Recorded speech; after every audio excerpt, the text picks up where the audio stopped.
Les enfants, cette nuit j'ai fait un rêve. Et en vacances, nous partirons au Pérou.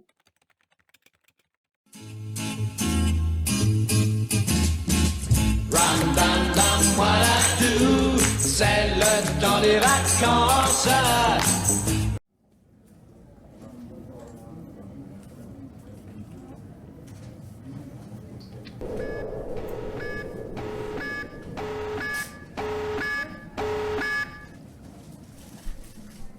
Ne vous inquiétez pas, je vais tout vous expliquer. Le problème se trouve ailleurs dans le monde. Notre vol partant du Québec jusqu'au Pérou se fait en ligne droite. Malheureusement, nous avons détecté un secteur de rafale de vent circulaire dans votre trajectoire. Afin de s'assurer de votre sécurité tout au long du voyage, il serait primordial de déterminer les coordonnées d'entrée et de sortie dans ce secteur de rafale de vent important. Oh Georges, tu veux savoir comment j'ai trouvé ces données? Écoute-moi bien, je vais tout expliquer.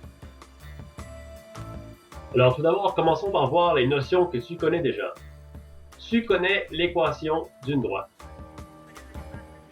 Tu connais également l'équation d'un cercle.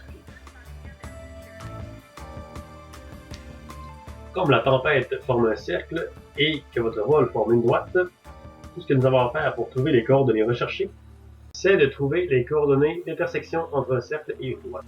Nous sommes déjà en mesure de situer le centre de la tempête. Alors, dans notre situation, nous allons considérer que le cercle est centré à l'origine. Auparavant, tu as déjà été en mesure de trouver l'intersection entre deux droites dans d'autres situations.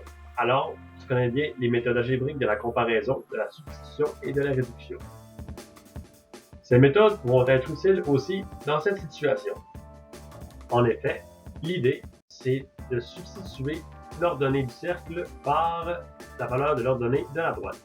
En isolant x, nous pourrons déterminer y et ainsi avoir nos coordonnées. Grâce aux données que j'ai déjà, j'ai été en mesure de sortir l'équation représentant le secteur de rafale et l'équation représentant la trajectoire de l'avion. Ces deux équations nous permettront de faire la substitution comme expliqué précédemment. Ensuite, dans l'optique d'isoler x, nous devons faire le développement de ce qui se trouve entre les parenthèses.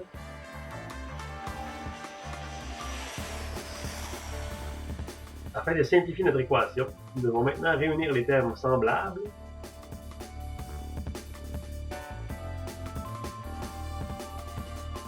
en soustrayant de chaque côté 400. On se retrouve avec une équation quadratique d'égalité nulle. Tu as déjà résolu dans le passé des équations semblables. En effet, tu as déjà appris à te servir de la formule du discriminant. Alors, grâce à celle-ci, tu es en mesure de déterminer la valeur des abscisses. Une fois la valeur des abscisses connue, il ne reste plus qu'à déterminer la valeur des ordonnées en intégrant les valeurs trouvées des abscisses dans l'équation de la droite. On veut maintenant partager les coordonnées au pilote pour qu'il se prépare comme il faut.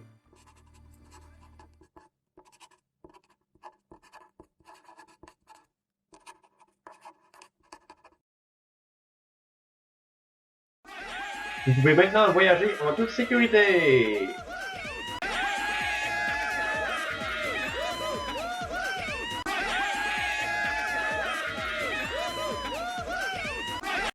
Ram, dam, dam, voilà tout, c'est le temps des vacances.